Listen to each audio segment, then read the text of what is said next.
Olá pessoal, sejam muito bem-vindos a mais um Pava e Hélio Respondem neste maravilhoso sábado. Nós temos perguntas incríveis deixadas por vocês aqui embaixo nos comentários, então deixem suas perguntas para que elas sejam respondidas no sábado da semana que vem. Hoje nós vamos falar sobre as guerras que estão ocorrendo no astral e que vêm se intensificando. Nós vamos ver o porquê e onde elas acontecem e como são. Nós vamos ver também algo muito interessante sobre a felicidade, porque a felicidade ela é algo que nós devemos desenvolver nós, algo interno, porque a felicidade também depende dos outros para que nós sejamos felizes. Então está muito interessante o Pava e Hélio Responde de hoje, sejam muito bem-vindos e nós vamos começar com a pergunta do Daniel Lucena, que é referente ao Hélio. Ele disse assim: você fala no vídeo que não existe guerra no astral. Eu já ouvi diferente de alguns médiums muito conhecidos, inclusive aqui no YouTube, dizendo que existem muitos seres trevosos que resistem à luz, obsessores, e por isso fala-se em guerra. É aqueles que não querem a luz e criam até tecnologias para atacar os encarnados. Ouvi até pai de santos e médiums de casas kardecistas falarem sobre isto. E Hélio, tu falou naquele teu vídeo que está ali, ó, a imagem dele, dizendo que existem guerras no astral entre o bem e o mal, e no vídeo tu disseste que não existe guerras entre o bem e o mal. E realmente não existe guerras entre o bem e o mal, né? Existe guerra entre o mal e o mal, e existe contenção entre o bem e o mal, certo? Eu me referia ao termo guerra e de que aquelas pessoas que estão na luz e as consciências que estão na luz não estabelecem conflitos, o que a guerra pressupõe. Elas apenas atuam para dissipar o mal. E a guerra ela pode existir apenas entre a ignorância e a maldade, ou entre a maldade e a maldade, como tu bem comentou. A luz tenta iluminar, né? Mas a gente sabe que a luz ela é boa, ela não vai obrigar ninguém a nada, assim como faz a guerra, né? Então não dá para se caracterizar guerra entre a luz e a sombra. Guerras fica só na ignorância. E nós vamos conhecer estas guerras astrais um pouco melhor agora, porque a gente pensa como que essas guerras podem acontecer nos astrais. A gente sabe que tudo que existe aqui na Terra, na terceira dimensão, como a gente costuma dizer, é um reflexo, é uma cópia imperfeita ainda por cima do que existe na quarta dimensão, que é o plano extrafísico. Só que é o plano extrafísico caracterizado pelos astrais, certo? Que tem 3 regiões, que é o astral grosso, né? Ou as furnas, como pode-se dizer, que são locais de seres realmente trevosos, né? Que não conhecem talvez os princípios fundamentais do universo e que tentam imperar a sua vontade frente aos demais, que é exatamente o contrário do que faz a luz. Eles impõem, eles tentam... Pela força, né? Pela força. Pela manipulação. Exatamente. Tentam obrigar, escravizar, fazer valer as suas ideias e princípios.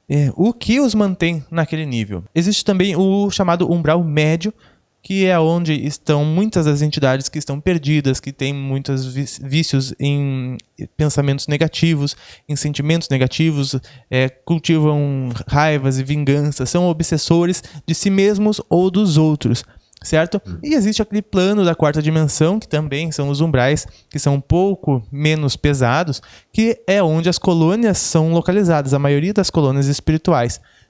E como que em cada um desses níveis se expressa estas guerras? No nível das colônias, por exemplo, elas precisam se proteger e se defender.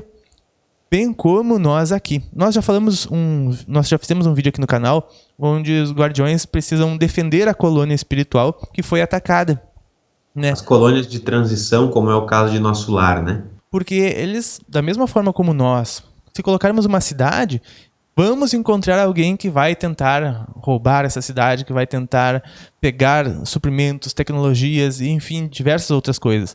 Então, pelo lado da luz, eles têm contenções, sejam estas paralisantes, né? Sejam muros de contenção energética, né? Sejam locais, existem muitas torres de vigilância, onde os espíritos ficam lá cuidando para que as fronteiras dessa colônia não sejam invadidas. Existem cães de guarda, aqueles cães altamente ferozes que colocam medo em qualquer um, nas proximidades de entradas e saídas, inclusive nas excursões das caravanas a regiões mais profundas do umbral, que é justamente para apartar tudo isso. Se a gente quiser ter uma boa noção a gente pensa nas nossas cidades, né? E todas as contenções que nós precisamos ter para evitar a criminalidade. Se nós formos descer um pouco mais para o umbral médio, para o umbral grosso, para as Furnas, lá nós podemos relacionar com campos aqui no planeta Terra, bem como os de conflito lá no Oriente Médio, onde existem, né, atentados, né? Existem aviões, existem guerra realmente com armamento, com tanques, com submarinos, porque existem regiões aquáticas. É difícil, né, a gente similarizar tanto o plano extrafísico com o plano físico, porque se tem a concepção de que são diferentes, né, de que lá não existe o que tem aqui, ou que aqui não tem o que está lá. E como é que vai ter submarinos no plano extrafísico, né? Como é que vai ter tanques de guerras e naves de ataque no plano extrafísico por parte das inteligências que ignoram a luz, né? Ou seja, não tão inteligentes assim, porque estão construindo um karma bem pesado. É porque justamente vale aquilo que tu comentou no início, que esses planos são uma cópia melhorada daquilo que nós temos aqui. E a superfície destes umbrais é inclusive maior do que a superfície da terceira dimensão, que é o plano físico que a gente está acostumado a andar aqui. Porque há uma outra auréola ao redor do planeta Terra, e essa auréola é um pouco mais afastada dentro do plano terrestre, que faz com que o diâmetro e o raio sejam maior, né? A circunferência de plano de matéria, inclusive, seja um pouco maior. Então existem muitas outras coisas que aqui a gente não consegue conceber ainda. Naqueles umbrais de transição, que é, por exemplo, onde está, como eu comentei, localizado o nosso lar, essas estratégias e este armamento que eles utilizam, nós podemos colocar como armamentos de guerra, são, na verdade, mais para desarmar aqueles que estão nas trevas, na ignorância, do que para atacar. É simplesmente um mecanismo de defesa, de desarme de quem chega ali tentando bagunçar. Isso, tanto que nós temos sonhos que muitas vezes são muito iguais à realidade. Nós vimos todas as coisas nos sonhos. Bom, para quem faz projeção astral, consegue perceber a similaridade dos mundos. Até mesmo nos sonhos nós podemos ver todas as áreas. Você no sonho vai em avião, vai em navio, vai em vários locais. Porque lá existe tudo. E a ponta do iceberg é o que surge aqui na nossa dimensão, da terceira dimensão. Então lá, Hélio, eles têm inclusive armas letais, que eles se atacam como se fossem morrer. E é possível ter uma segunda morte, certo? Que é a perca do corpo extrafísico, né? A perca do corpo astral chamada, né? Ou criar defeitos no corpo astral e a pessoa realmente precisar ser internada num hospital, tamanho o condicionamento mental da forma como ela passou a se construir após estes ataques. Na cabeça da pessoa, atingir ela. Então, isso vai se refletir, vai se expressar no corpo, na forma extrafísica dela, a ponto de ela precisar ficar internadas em hospitais. Nós vemos até mesmo em filmes de espíritas, né? As pessoas lá no hospital extrafísico, quantidade de pessoas que existem nos hospitais extrafísicos, porque elas representam enfermidades psicossomáticas que fazem com que o corpo astral fique defeituoso. Depois, quando essas pessoas virem encarnar, elas provavelmente expressarão esses devidos problemas também aqui na carne. E às vezes é necessário encarnar justamente para que haja um mecanismo de escape, para que essas feridas psíquicas, possam se materializar e dar uma resolução aqui no plano físico. Muitas vezes as pessoas encarnam por isso, para que o corpo astral seja integralmente restabelecido a sua harmonia. E se nós formos ver quem está por trás de todas essas guerras no astral, claro que as sombras se espalham e brigar pode ser por qualquer motivo. Guerras podem ser por qualquer motivo. Aqui na Terra já houve guerras por causa de uma partida de futebol. Aqui na Terra tem guerras por causa do petróleo. Podem ser muitos os motivos para gerar uma guerra nesses níveis. Mas, por trás de tudo isso, os principais motivos são a guerra pelo controle populacional do planeta Terra, certo? É aquela famosa e histórica guerra, Hélio, entre os draconianos e o complexo militar industrial extraplanetário, né? Que não vem ao caso falarmos hoje sobre ele, quem sabe é um assunto para um belo vídeo, se visto do ponto de vista da evolução. Isso é bastante antigo já. Bastante antigo.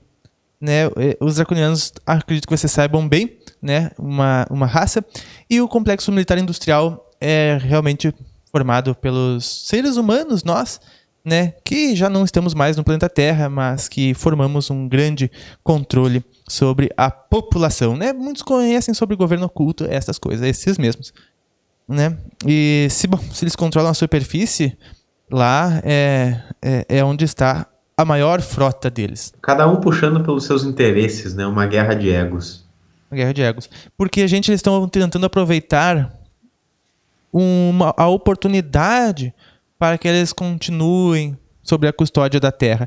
Eles sempre terão, enquanto, né, a nossa massa crítica não mudar para o positivo, para o bem, para a fraternidade, então eles sempre terão acesso, enquanto nós não mudarmos para isso, certo? Então, nada é injusto e nada é por acaso, melhor dizendo. O Thiago Azevedo disse assim, naquele vídeo da carta psicografada. No texto diz que não é possível ser feliz sozinho, mas a felicidade não é um processo interno. Entendo o maior grau de felicidade como o maior grau de amor, ambos incondicionais.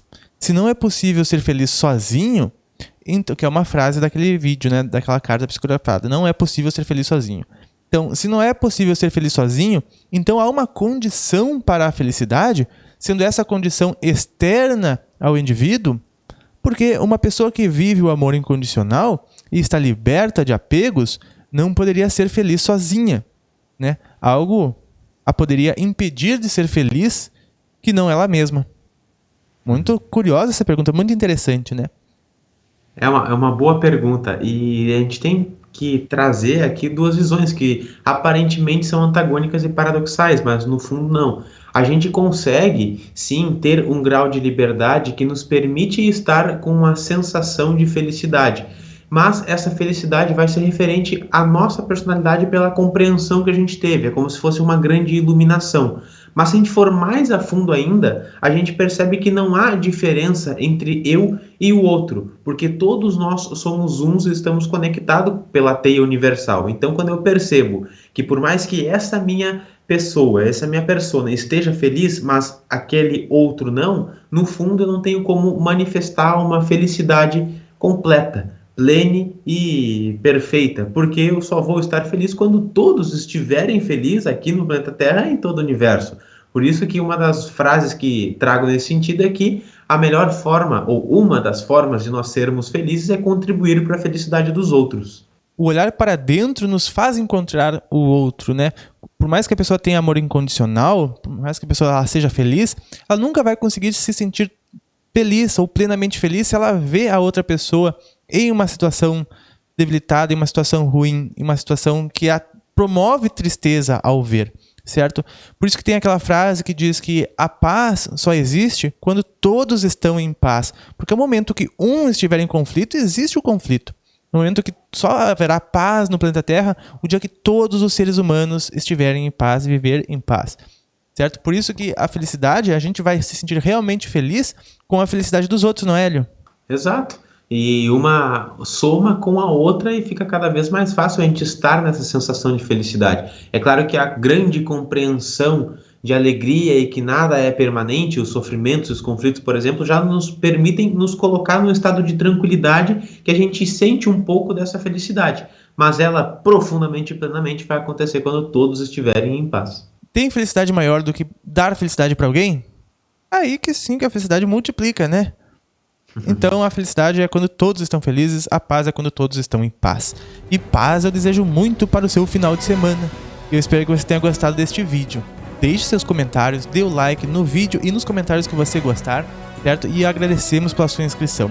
Hélio, nós nos vemos então nos próximos vídeos e tu na quarta-feira. Um grande abraço, Hélio. Um grande abraço e até segunda-feira, pessoal, na Meditação Mundial.